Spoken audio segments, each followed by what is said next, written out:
శాంతి భద్రతలపై చిత్తశుద్ధి ఉన్న పాలకులే సామాజిక బాధ్యతను అనుసరిస్తారని రాష్ట్రీయ ప్రజా కాంగ్రెస్ ఆర్పీసీ ప్రధాన కార్యాలయంలో జరిగిన పార్టీ వారాంతపు సమావేశంలో ఆర్పీసీ వ్యవస్థాపక అధ్యక్షుడు మేడా శ్రీనివాస్ గుర్తు చేశారు.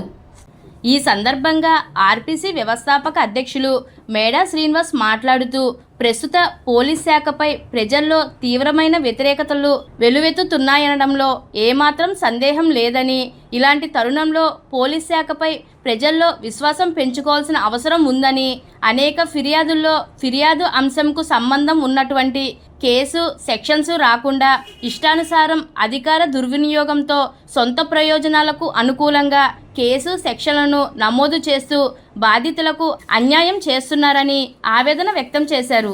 ఈ సభకు ఆర్పీసీ సీనియర్ సెక్యులర్ సింహ దుర్గారావు అధ్యక్షత వహించారు.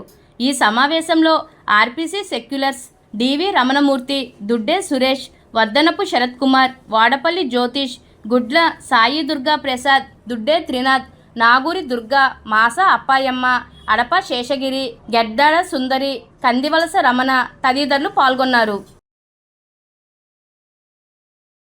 అందరికీ నా ప్రత్యేక ధన్యవాదాలు.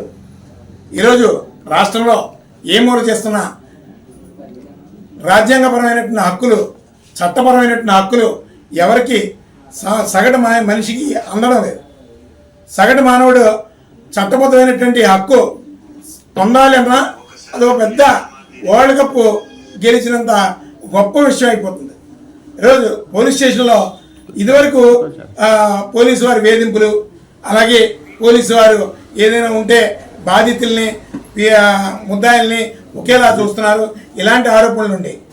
ఇప్పుడు కొత్త ట్రెండ్ ఏంటంటే జైలుకి వెళ్ళడానికి ఒక సెక్షను, బెయిల్ అవ్వడానికి ఒక సెక్షను, నేరంతో సంబంధం లేదు. దాని మీద బిజినెస్ మాట్లాడుకుంటున్నారు. దీనికి బయట కొంతమంది ప్రైవేట్ దళారులు ఎక్కువైపోయారు. దీంట్లో ఇలాంటి ఘోరమైనటువంటి పరిస్థితులు కొన్ని పోలీస్ స్టేషన్లో ఎక్కువగా ఇంప్లిమెంట్ అవుతున్నాయి. అందుకని మేము రాష్ట్రీయ ప్రజా కాంగ్రెస్ పార్టీ నుంచి ఈరోజు మానవ హక్కులు రోజు రోజుకి సర్వనాశనం అయిపోతున్నాయి.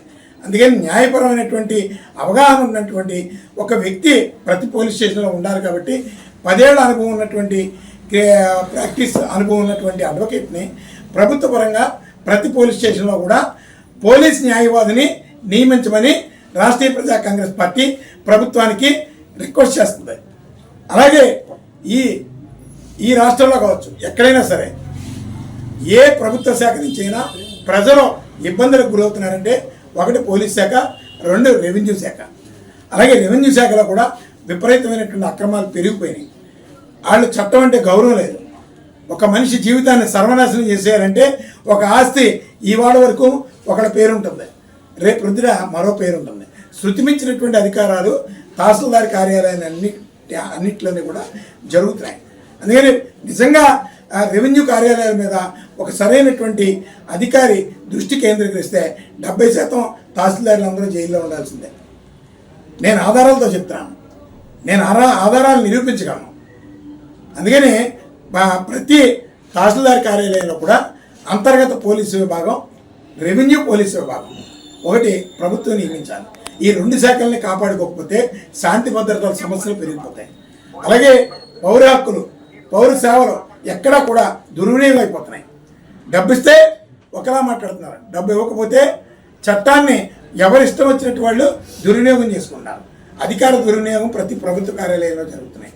అందుకని ప్రతి జిల్లా కేంద్రంలోని కూడా మానవ హక్కుల సంఘాలని అధికారికంగా నియమించమని చెప్పి రాష్ట్రీయ ప్రజా కాంగ్రెస్ పార్టీ నుంచి ప్రభుత్వానికి ఒక రిక్వెస్ట్ పెట్టాం. ప్రధానంగా ప్రతి పోలీస్ స్టేషన్లోని పోలీస్ న్యాయవాది, అలాగే రెవెన్యూ కార్యాలయాల్లో అంతర్గత పోలీసు విభాగం, అలాగే ప్రతి జిల్లా కేంద్రంలోని హ్యూమన్ రైట్స్ విభాగం ఉండాలి అని రాష్ట్రీయ ప్రజా కాంగ్రెస్ పార్టీ ప్రభుత్వానికి ఒక విజ్ఞాపనని తెలియజేయడం జరిగింది. అల్టిమేట్గా ప్రభుత్వం దృష్టి కేంద్రీకరించకపోతే దీన్ని ఉద్యమ కార్యాచరణను ఏ విధంగా రూపొందించాలనే దాని మీద మేము దృష్టి కేంద్రీకరిస్తాం. అలాగే శాంతి భద్రతలు ఎక్కడ పడితే అక్కడ విచ్చలవిడిగా దుర్వినియోగం అయిపోతున్నాయి. ఎక్కడ కూడా పనికొచ్చేటటువంటి వ్యవస్థ ఎక్కడ లేకపోయింది. ఇక్కడ వయసుతో పని లేదు. పోలీస్ స్టేషన్లో మనుషులు అన్యాయం జరిగిందని వెళ్ళడానికి భయపడిపోతున్నారు. నా ఆస్తికి రక్షణ కల్పించండి అని రెవెన్యూ కార్యాలయానికి వెళ్ళాలంటే భయపడిపోతున్నారు. ఇలాంటి పరిస్థితుల నుంచి ప్రజలు రక్షించుకోవాల్సిన అవసరం ఉంది. ఈ సూడో పొలిటీషియన్స్ని ఖచ్చితంగా గద్దె దింపాల్సినటువంటి అవసరం ఉంది. ఇక ప్రత్యామ్నాయ నూతన రాజకీయ నిర్మాణం ఖచ్చితంగా జరగాలి. ప్రజల్లో తిరుగుబాటు రాకముందే వ్యవస్థని ఒక భద్రత కలిగినటువంటి సామాజిక దృక్పథంతో మనం చిత్తశుద్ధితో ఒక మంచి మెరుగైనటువంటి భద్రత కలిగినటువంటి సమాజాన్ని నిర్మించుకోవాల్సినటువంటి బాధ్యత ప్రతి ఆంధ్రుడి మీద ఉందని ఈ సందర్భంగా తెలియజేస్తూ